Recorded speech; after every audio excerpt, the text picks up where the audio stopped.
were made to be courageous, and we're taking back the fight.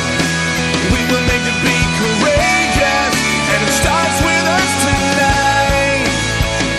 The only way we'll ever stand is on our knees with lifted hands. Make us courageous, Lord, make us courageous.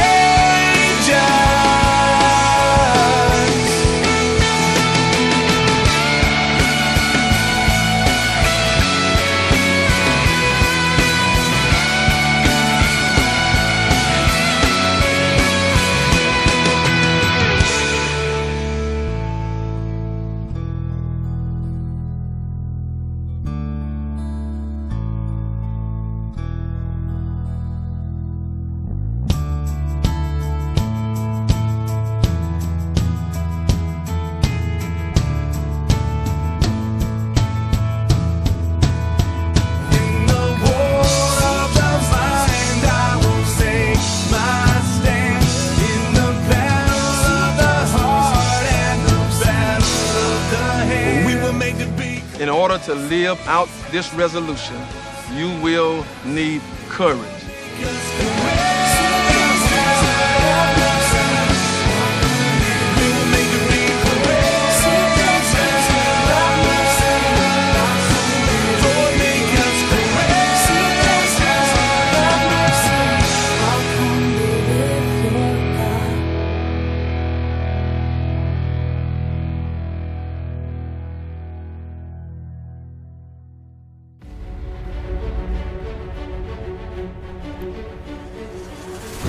Do not let your hearts be troubled, and do not worry about tomorrow, for tomorrow will worry about itself. For even though you walk through the darkest valley, and in the shadow of death, fear no evil, for I am with you. Be strong and courageous. Do not be afraid, for the Lord your God goes with you. For if you belonged to the world, it would have loved you as its own. But as it is, you do not belong to the world. For this time I have told you these things, so that in me you may have peace.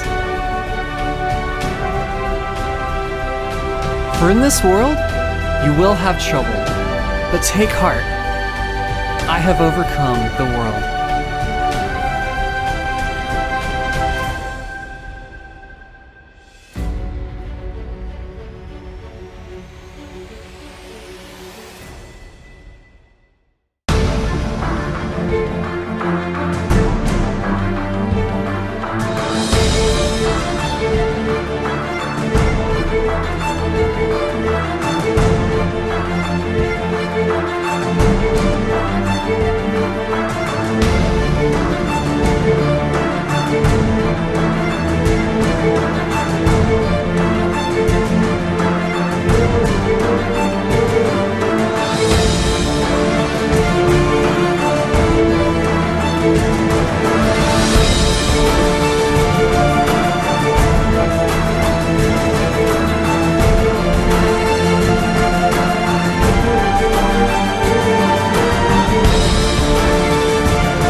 I found that nothing in life is worthwhile unless you take risks.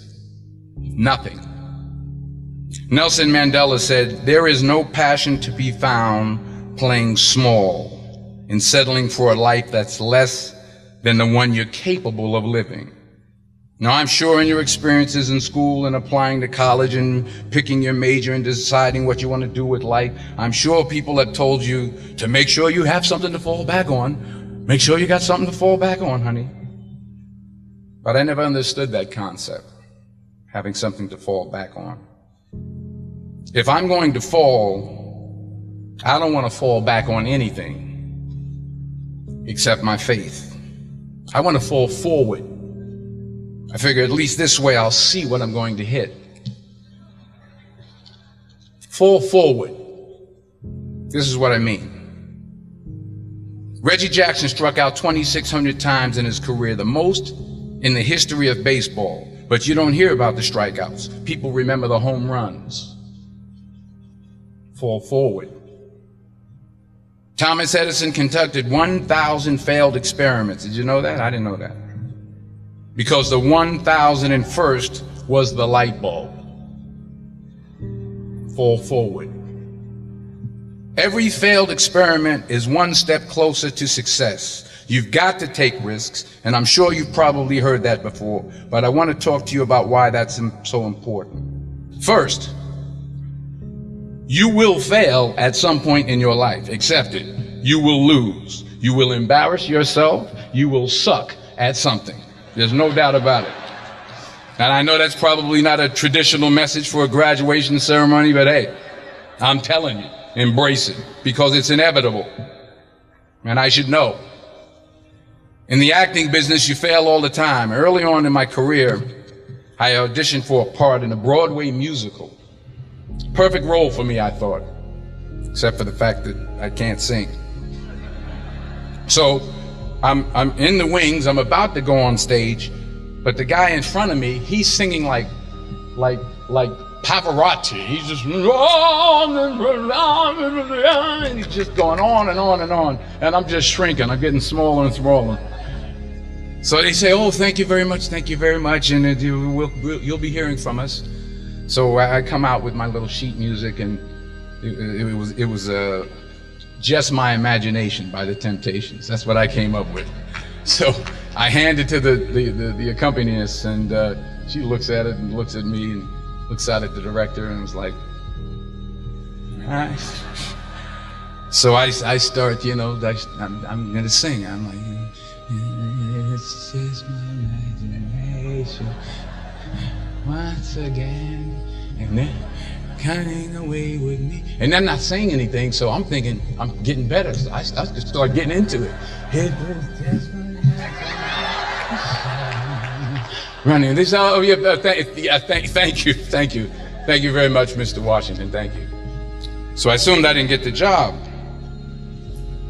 But the next part of the audition, he called me back. The next part of the audition is the acting part of the audition. Now I'm like, hey, okay, maybe I can't sing, but I know I can act. So they pair me with this guy, and again, I didn't know about musical theater. And musical theater is big, so they can reach everyone all the way in the back of the stadium. And I'm more from a realistic, naturalistic kind of acting where you actually talk to the person next to you. So I don't know what my line was. My line was, well,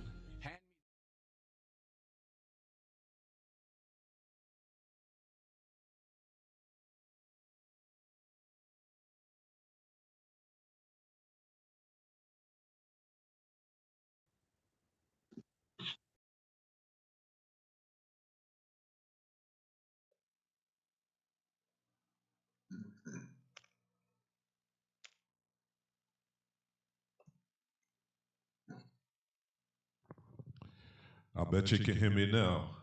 All right, welcome. Oh, yeah. I can hear you, bro. All right. Welcome to Redemption of Manhood on Saturday, November the 4th, 2023. I'm Reverend Whitfield, and I'm here with my friend, Minister Brown, and the usual suspects will be showing up in a minute. And we're just here to share some tips and tidbits with you from a man's point of view in reference to what God says about us. And we're going to talk about our own personal lives. We're going to chop it up a little bit and give you some personal things, not too personal, but we're going to share with you some of the things that are going on in our lives. And hopefully, you'll be able to glean some things about, what God does with us as men and how we're able to navigate life from God's perspective. How are you, Minister Brown? Mr. Brown, how you doing? Pretty good, brother. How you doing? Doing all right. How Doing you all doing? right. This was a That's real good. this was a real good week from a whole lot of different standpoints. Tell me how you're doing with your health. How's things going? And It's coming along. You know, I'm getting ready to go to therapy. So again, I think it's not sure if it's Saturday or if it's I forget what day it is. It might be Thursday, the first day, and I'm going to see if I can improve my back because it's still stiff a lot. You know, sometimes I can get up and walk and it feels good, but then after about 10, 15 minutes, I start slumping over slightly, and it's like very stiff and sore. Mm, So they told me to come in and they're gonna do, like PT is called physical therapy, right. and they're going to, do like the gym, like you do in the gym.